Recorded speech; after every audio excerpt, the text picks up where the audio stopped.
Hello दोस्तों, स्वागत है आप सभी का यूट्यूब के इस ऑनलाइन प्लेटफॉर्म पर। आज हम पढ़ने जा रहे हैं विकास की परिभाषाएं और विकास के कौन-कौन से नियम होते हैं उनके बारे में आज हम जानेंगे इस क्लास में। तो चलिए सर्वप्रथम हम शुरू करते हैं विकास की परिभाषाओं से कि कौन-कौन सी महत्वपूर्ण परिभाषाएं विकास की होती हैं। और महत्वपूर्ण परिभाषाओं में सबसे पहला जो नाम आता है वो आता है बर्क का। बर्क ने सर्वप्रथम बाल विकास को भलीभांति परिभाषित किया था। ठीक है, तो उनके अनुसार क्या है, बाल विकास मनोविज्ञान की वह शाखा है जिसके अंतर्गत जन्म पूर्व अर्थात गर्भावस्था से लेकर के किशोरावस्था अथवा परिपक्वता तक होने वाले विकास का अध्ययन किया जाता है। तो बर्के के अनुसार गर्भावस्था से लेकर के किशोरावस्था अथवा परिपक्वता तक का अध्ययन किया जाता है। ठीक है, उसके बाद नेक्स्ट डेफिनेशन है हमारी, वो है क्रो के अनुसार। और क्रो के अनुसार बाल विकास वह वैज्ञानिक अध्ययन है जिसमें गर्भकाल के प्रारंभ से किशोरावस्था के प्रारंभ तक होने वाले विकास का अध्ययन किया जाता है। क्रो के अनुसार गर्भावस्था के प्रारंभ से लेकर के किशोरावस्था के प्रारंभ तक का अध्ययन इसमें किया जाता है। ठीक है, नेक्स्ट डेफिनेशन हमारी है गैसेल के अनुसार। गैसेल के अनुसार विकास एक तरह का परिवर्तन है जिसके द्वारा बालक में नवीन योग्यताओं एवं विशेषताओं का विकास होता है। गैसेल के अनुसार क्या है, गैसेल के अनुसार विकास एक प्रकार का परिवर्तन है जिसके द्वारा बालक में नवीन विशेषताओं और योग्यताओं का विकास होता है।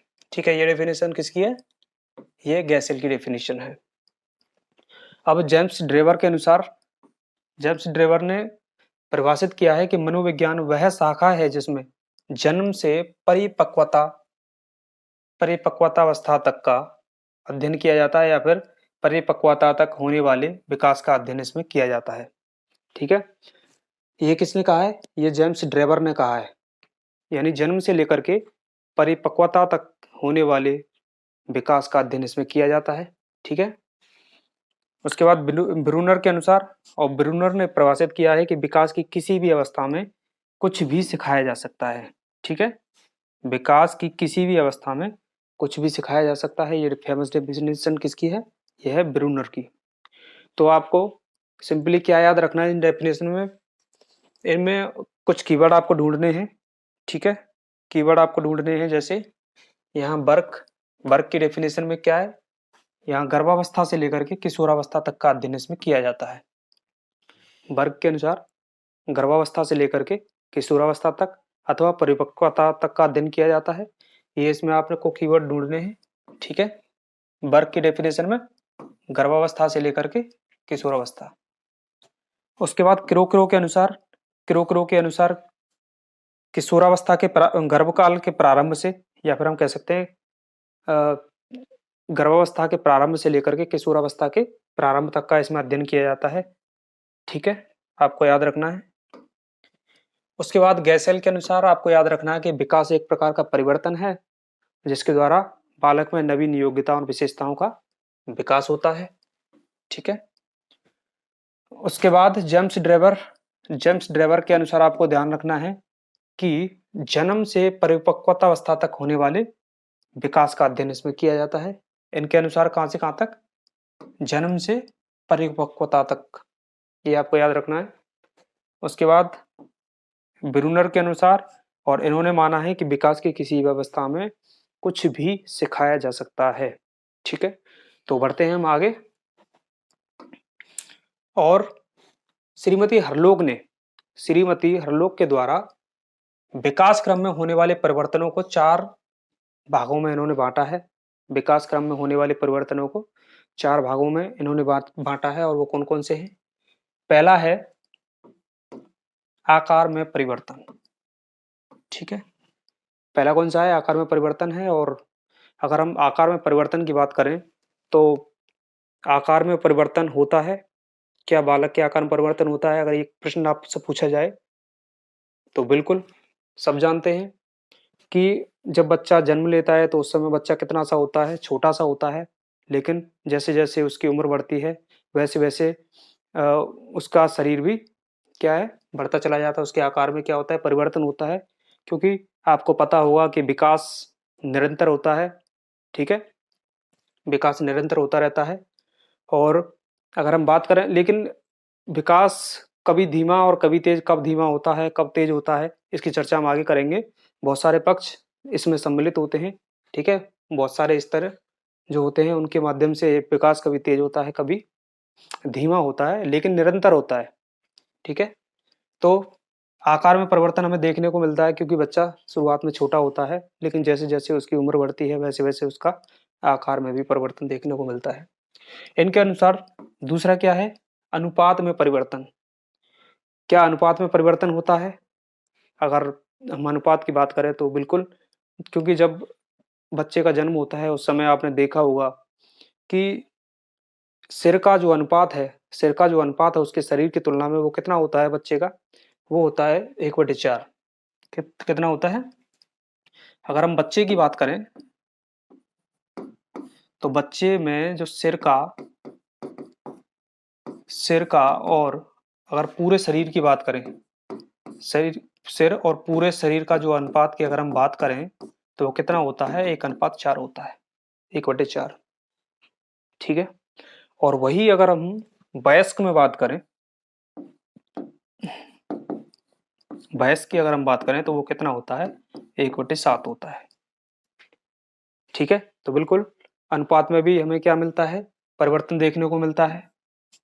पुराने चिन्हों का लोप।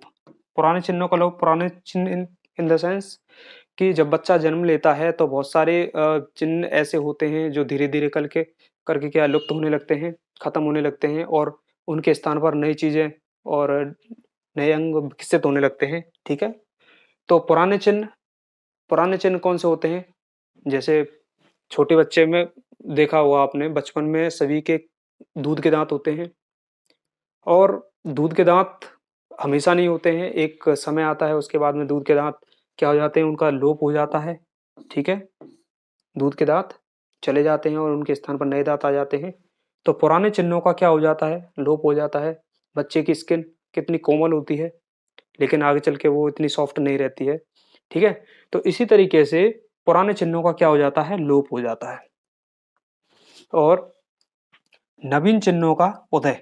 और उसके बाद क्या होता है, नवीन चिन्हों का उदय होता है, क्योंकि बालक जैसे जैसे वयस्क होता है, आपने देखा होगा कि शुरुआत में उसकी दाढ़ी मूछ विकसित नहीं होती है, दाढ़ी मूछ उसकी विकसित हो जाती है। तो इस तरीके से पुराने चिन्हों का तो लोप होता है और नवीन चिन्हों का क्या होने लग जाता है, उदय होने लग जाता है। तो श्रीमती हरलोक ने विकास क्रम में होने वाले परिवर्तनों को, ये 4 उनके प्रकार हैं, आकार में परिवर्तन, अनुपात में परिवर्तन, पुराने चिन्हों का लोप और नवीन चिन्हों का उदय। तो चलिए बढ़ते हैं आगे, और अब हम बात करने जा रहे हैं विकास के नियमों की, कि विकास के वो कौन कौन से नियम होते हैं, ठीक है। क्योंकि आपने देखा होगा विकास बालक बचपन से, यानी कि हम बात करें शिशुअवस्था से लेकर के किशोरावस्था तक और परिपक्वता तक लगातार विकास होता रहता है, क्योंकि विकास जीवन पर्यंत चलता है, ठीक है। गर्भकाल से हमने अभी पढ़ा था कि विकास कब से शुरू हो जाता है, गर्भावस्था से प्रारंभ हो जाता है और परिपक्वता तक चलता है, ठीक है। तो वो कौन कौन से नियम होते हैं? पहला नियम है सतत विकास का नियम। कौन सा नियम है? सतत विकास का नियम। और सतत विकास का नियम यानी कि हम कह सकते हैं निरंतरता का नियम। कौन सा नियम? निरंतरता, निरंतरता का नियम। इस नियम के अनुसार विकास निरंतर होता रहता है, जीवन पर्यंत होता रहता है, लेकिन विकास कब धीमा होता है और कब तेज होता है, वो कब काफी सारे स्तर होते हैं जिन पे ये चीजें डिपेंड करती हैं, ठीक है। क्योंकि आपने देखा होगा कि अगर हम प्रतिभाशाली बालक की बात करें तो उसका विकास तीव्र गति से होता है, मंदबुद्धि बालक का विकास थोड़ा सा स्लो होता है, तो ये चीजें डिपेंड करती हैं। लेकिन विकास का अगर देखा जाए तो विकास कैसा होता है, निरंतर होता है, निरंतर होता रहता है और जीवन पर्यंत चलता है, ठीक है। और अगर हम वृद्धि की बात करें तो अभिवृद्धि, जो मैंने पिछली वाली वीडियो में वृद्धि और विकास के बारे में क्लियर तरीके से बता रखा है, इस पे चर्चा की है, ठीक है। तो आपने अगर वो वीडियो नहीं देखी है तो उसमें भी देख सकते हैं जाके। तो विकास जीवन पर्यंत चलता है, जबकि अभिवृद्धि एक निश्चित समय पे जाकर रुक जाती है। तो यहाँ पे हम बात कर रहे हैं सतत विकास की, और सतत विकास यानी निरंतर विकास। ठीक है, विकास कैसा है? विकास निरंतर चलता रहता है। परस्पर संबंध का नियम, परस्पर संबंध का नियम, विकास के चारों पक्ष में कैसा संबंध होता है? विकास के जो चारों पक्ष होते हैं वो अंतर संबंधित होते हैं। आपको पता होगा कि विकास के कौन कौन से पक्ष होते हैं। तो मैंने बताया था आपको कि शारीरिक पक्ष, मानसिक पक्ष, सामाजिक पक्ष और संवेगात्मक पक्ष। ये चारों पक्ष आप में अंतर संबंधित होते हैं। ठीक है, लेकिन अगर घनिष्ठ संबंध की अगर हम बात करें कि घनिष्ठ संबंध इनमें से किस में होता है, तो घनिष्ठ संबंध होता है शारीरिक और मानसिक में। ठीक है, घनिष्ठ संबंध किस में होता है? परस्पर संबंध तो सामाजिक, सामाजिक मानसिक, सॉरी शारीरिक, शारीरिक, उसके बाद मानसिक,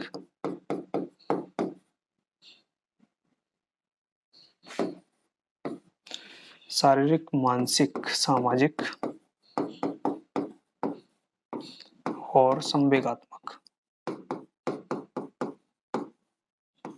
ठीक है, इसको भावात्मक भी बोल देते हैं, और मानसिक इसको ज्ञानात्मक भी बोल देते हैं। तो ये जो चारों पक्ष होते हैं वो अंतर संबंधित होते हैं। ठीक है, एक दूसरे से संबंधित होते हैं, एकीकृत होते हैं, समग्र रूप से कार्य करते हैं। ठीक है, तो अगर हम और घनिष्ठ संबंध की हम बात करें तो घनिष्ठ संबंध किस किस में होता है? घनिष्ठ संबंध की हम बात करें तो वो होता है शारीरिक, शारीरिक और मानसिक में।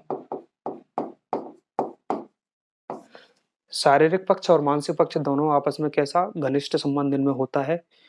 क्योंकि अगर हम बात करें कि कैसे कैसे होता है, तो आपने देखा होगा कि कई बार एक बीमारी होती है जैसे पैरालाइज बोलते हैं, पैरालिसिस यानी लकवा, लकवा की बीमारी आपने देखी होगी। तो उसमें क्या होता है, जैसे अगर हमारा राइट हेमिस्फीयर अगर काम करना बंद कर दे, यानी दिमाग का हमारा राइट साइड अगर काम करना बंद कर देता है, तो बॉडी का कौन सी साइड अफेक्टेड हो जाती है? तो बॉडी लेफ्ट साइड से अफेक्टेड हो जाती है। ठीक है, और जैसे मुंह तिरछा हो जाता है, आपने देखा होगा लकवे में। तो जिधर साइड से भी अगर मान चलते हैं, लेफ्ट साइड से हमारा दिमाग क्या हुआ है, लेफ्ट हेमिस्फीयर हुआ है, तो बॉडी हमारी राइट साइड से काम करना बंद कर देगी। ठीक है, तो घनिष्ठ संबंध होता है दोनों में। और ये भी मनोवैज्ञानिकों ने ये भी माना है कि शारीरिक विकास और मानसिक विकास, यानी जब तक शारीरिक विकास चलता है तब तक मानसिक विकास भी चलता रहता है। ठीक है, और शारीरिक विकास अगर रुक जाता है तो उसका मानसिक विकास भी रुक जाता है। तो क्वेश्चन अगर आ जाए कि परस्पर संबंध किस किस में होता है, तो परस्पर संबंध शारीरिक, मानसिक, सामाजिक और संवेगात्मक पक्ष चारों में, चारों अंतर संबंधित होते हैं। लेकिन घनिष्ठ संबंध की बात करी जाए कि घनिष्ठ संबंध किस में होता है, तो वो होता है शारीरिक और मानसिक पक्ष में होता है। ठीक है, उसके अलावा अगर क्वेश्चन अगर ये पूछ लिया जाए कि राइट हेमिस्फीयर होने पर शरीर के कौन सी साइड प्रभावित होती है, तो अगर राइट की बात कर रहे हैं तो लेफ्ट प्रभावित होगी, और लेफ्ट की अगर हम बात कर रहे हैं, लेफ्ट हेमिस्फीयर की बात कर रहे हैं, तो राइट साइड बॉडी की जो है वो काम करना बंद कर देगी। इस तरीके से बिल्कुल उल्टा सिस्टम होता है, और ये क्वेश्चन कई बार पूछे भी गए हैं। ठीक है, तो ये क्लियर हो गया होगा आपको। उसके बाद हम बात करेंगे क्रमबद्धता का नियम। क्रमबद्धता का नियम, क्रमबद्धता का नियम यानी कि विकास कैसा होता है? क्रमानुसार होता है। विकास कैसा होता है? क्रमानुसार होता है।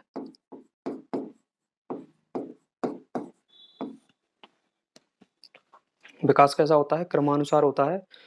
क्योंकि आपने देखा होगा जब शुरुआत में बच्चा जब बोलना शुरू करता है, तो सबसे पहले क्या करता है? वो ध्वनि बोलना शुरू करता है।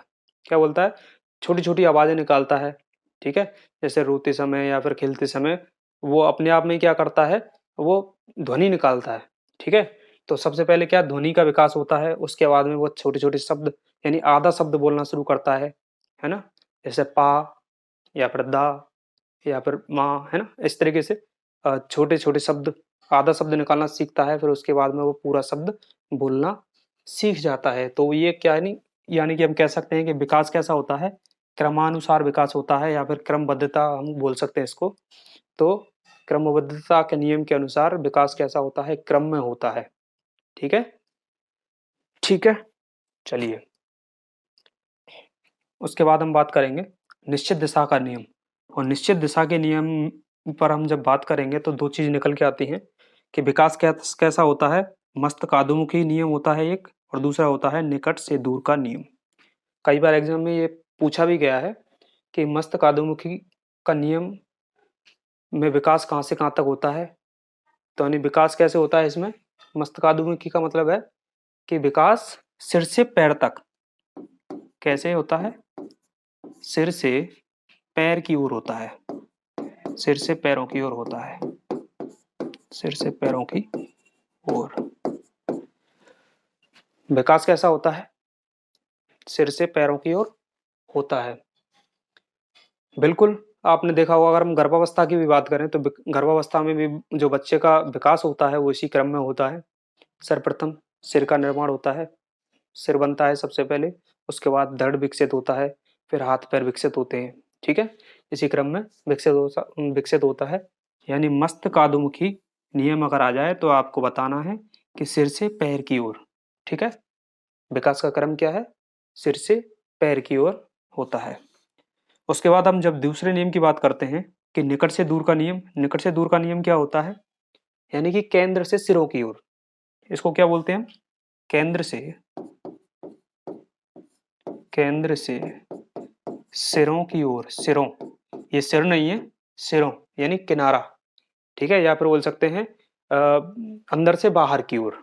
ठीक है, इसको और क्या बोल सकते हैं, अंदर से बाहर की ओर। जब निकट से दूर की हम बात करेंगे तो बात जो है, निकट से दूर का मतलब होता है केंद्र से सिरों की ओर, यानी कि केंद्र से बाहर की ओर। ठीक है, अंदर से बाहर की ओर हम इसको बोल सकते हैं। तो ये निश्चित दिशा का नियम होता है, विकास निश्चित दिशा में होता है, विकास की दिशा निश्चित होती है, विकास का क्रम निश्चित होता है। ठीक है, चलिए बढ़ते हैं आगे।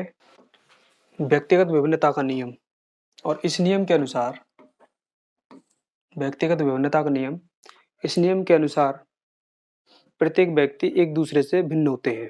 ठीक है, प्रत्येक व्यक्ति एक दूसरे से भिन्न होते हैं, क्योंकि बुद्धि जन्मजात होती है और जन्म से ही कोई बालक प्रतिभाशाली होता है, तो कोई व्यक्ति सामान्य होता है और कोई मंद मंद होता है। ठीक है, तो व्यक्तिगत भिन्नता, और व्यक्तिगत भिन्नता का संप्रत्यय किसने विकसित किया था, तो ये विकसित किया था गाल्टन के द्वारा।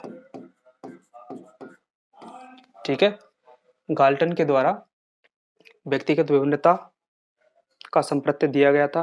किसे कहते हैं व्यक्तिगत भिन्नता, यानी कि व्यक्ति के रूप, रंग, आकार, बुद्धि, सीखने का प्रकार, ठीक है, उपलब्धि आदि में पाए जाने वाली विभिन्नता को क्या बोलते हैं, व्यक्तिगत विभिन्नता कहते हैं। ठीक है, चलिए उसके बाद हम बात करते हैं विकास की गति में विभिन्नता का नियम। तो क्या विकास की गति में विभिन्नता पाई जाती है, तो बिल्कुल पाई जाती है, विकास की गति में विभिन्नता पाई जाती है। कैसे, क्योंकि बालक अगर प्रतिभाशाली है, बालक कैसा है, बालक अगर प्रतिभाशाली है तो उसकी जो गति होने वाली है, विकास की गति उसकी कैसी रहेगी, तीव्र होने वाली है। यानी कि प्रतिभाशाली बच्चे का विकास तीव्र गति से होगा। और बालक अगर सामान्य है, बालक कैसा है, सामान्य है, तो उसकी जो गति रहने वाली है वो सामान्य रहेगी। ठीक है, और बालक अगर मंद है तो मंद बुद्धि बालक का विकास कैसा होगा, मंद गति से ही होगा। ठीक है, तो व्यक्तिगत यानी विकास की गति में विभिन्नता पाई जाती है, क्योंकि प्रतिभाशाली बच्चे का विकास तीव्र गति से होगा, सामान्य का सामान्य गति से, और मंद बुद्धि वाला का विकास मंद गति से होगा। ठीक है, समान प्रतिमान का नियम, समान प्रतिमान का नियम कहता है कि प्रत्येक व्यक्ति, चाहे वो किसी झुग्गी झोंपड़ी में जन्मा हो, चाहे वो किसी महल में जन्मा हो, विकास का क्रम सेम ही रहने वाला है। क्योंकि आपने देखा होगा कि बालक, चाहे अपने इंडिया का हो या फिर चाहे अमेरिका का हो, जापान का हो, कहीं का हो, सेम तरीके से वो कैसे चलना सीखता है? सबसे पहले घुटनों पे चलेगा, है ना? और उसके बाद में धीरे-धीरे पहले उँगली पकड़ के फिर उसको सिखाएँगे, उसके बाद में फिर वो चलना सीखेगा। तो यही क्रम सब जगह पे फ़ॉलो होता है, ठीक है? इसी को क्या बोलते हैं? समान प्रतिमान का नियम बोलते हैं। अंत्यक्रिया का नियम, अंत्यक्रिया का नियम यानी कि बालक कैसे सीखता है? देख करके, सुन करके, ठीक है? अनुकरण करके सीखता है। तो इन तीनों की जो अंत्यक्रिया, अंत्यक्रिया का नियम क्या कहता है? कि यानी कि देखकर, सुनकर और अनुकरण से, अनुकरण, इन तीनों में क्या होती है? इन तीनों को की अंत्यक्रिया के द्वारा ही बालक क्या करता है? ज्ञान ग्रहण करता है, ठीक है? उसका विकास होता है।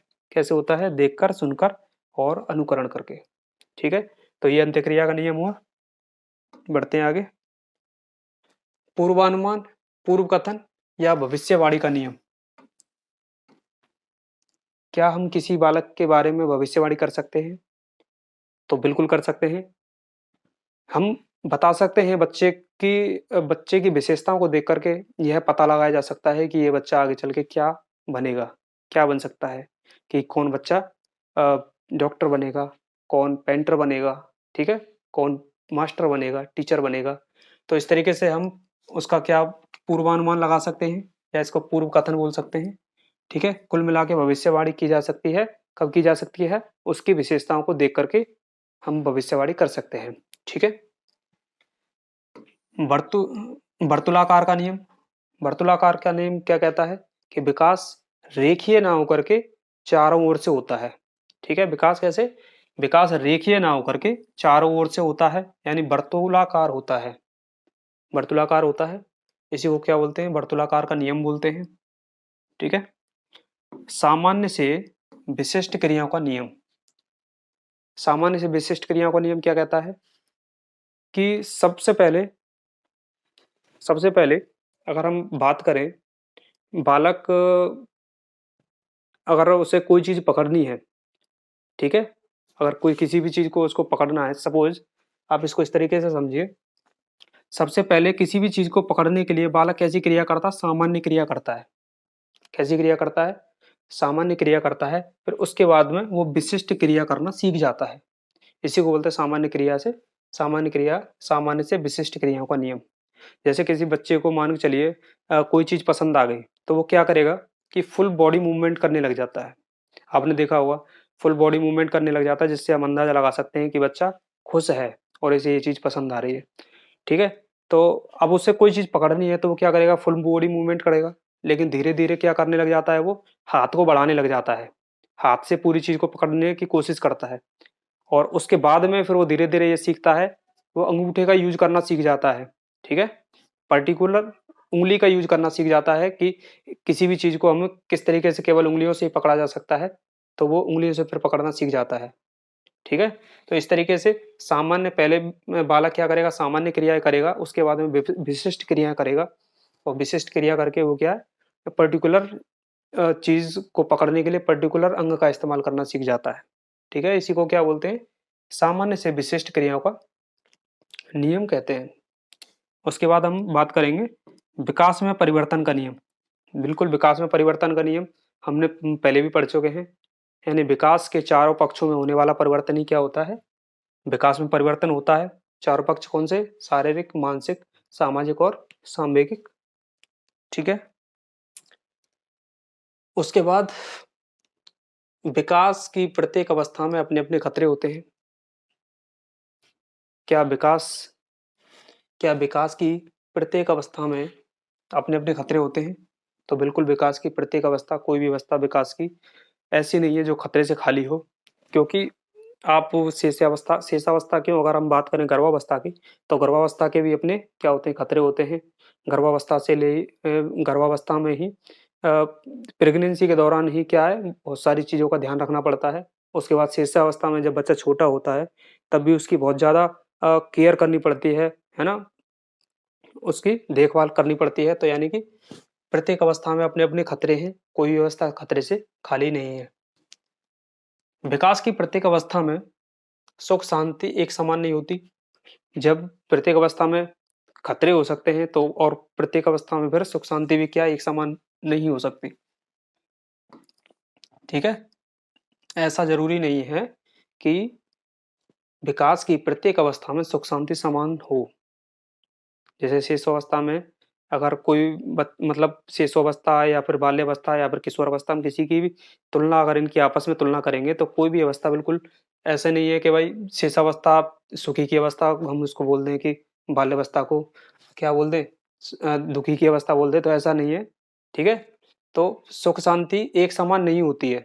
ऐसा हम इसको बोल सकते हैं कि वो अप एंड डाउन्स इसमें चलते रहते हैं। बालक कभी खुश होगा, कभी बहुत गुस्सा भी होगा, दुखी भी होगा। तो विकास की प्रत्येक अवस्था में सुख शांति भी एक समान नहीं होती। प्रारंभिक विकास परवर्ती विकास की अपेक्षा अधिक महत्वपूर्ण होता है, तो बिल्कुल प्रारंभिक विकास परवर्ती का मतलब होता है बाद वाला। ठीक है? प्रारंभिक विकास परवर्ती विकास की तुलना में अधिक इम्पोर्टेंट होता है, और वो इसलिए होता है क्योंकि प्रारंभिक अवस्था में ही हम बालकों के अंदर क्या संस्कारों की शिक्षा देते हैं। ठीक है? उसे नैतिक ज्ञान की शिक्षा देते हैं। कब देते हैं? प्रारंभिक अवस्था में ही। और प्रारंभिक अवस्था में ही हम बच्चे को क्या करते हैं? उँगली पकड़कर चलना सिखाते हैं। ठीक है? तो प्रारंभिक यानी कि कहते हैं ना कि बच्चे का जो मन होता है वो कोरी स्लेट की तरह होता है, तो उस कोरी स्लेट पे जो हम अ, नई धारणाएँ लिखने का जो काम करते हैं, वो कब करते हैं? वो प्रारंभिक अवस्था ही होती है, प्रारंभिक अवस्था ही होती है जिसमें हम बच्चे के अंदर ये सारी धारणाएँ और नए नियम क्या करते हैं? उसे सिखाते हैं। ठीक है? तो ये हुई प्रारंभिक विकास, प्रारंभिक परवर्ती विकास की तुलना में अधिक इम्पोर्टेंट इसलिए होता है। ठीक है? समझ में आ गया होगा आपको? उसके बाद वंशानुक्रम व वातावरण के गुणनफल का नियम। विकास कैसा होता है? व्यक्ति का जो विकास होता है, वो वंशानुक्रम और वातावरण का गुणनफल होता है। ठीक है? कई बार क्वेश्चन आया है सेम टू सेम। तो व्यक्ति का विकास कैसा होता है? व्यक्ति का जो विकास है, फॉर्मूला भी दिया गया है, ऐसे करके कई बार क्वेश्चन आया है कि व्यक्ति का जो विकास है, वो वंशानुक्रम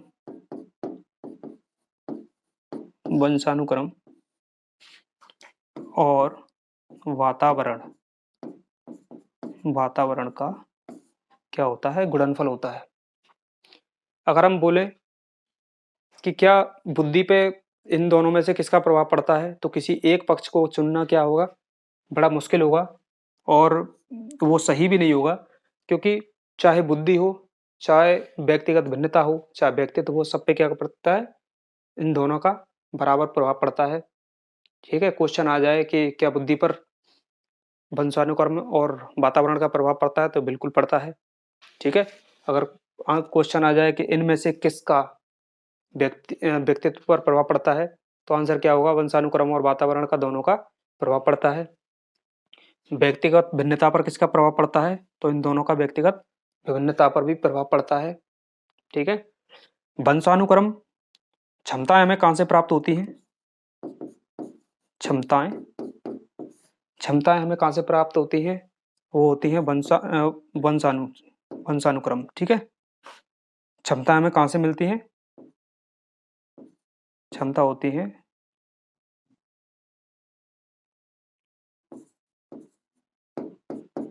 वंशानुक्रम। क्षमता होती है वंशानुक्रम में तो होती है, यानी कि क्षमता हमें वंशानुक्रम से प्राप्त होती है, वंश से प्राप्त होती है। ठीक है? और जो विकास होता है, विकास कैसा होता है? विकास हमें मिलता है वातावरण से।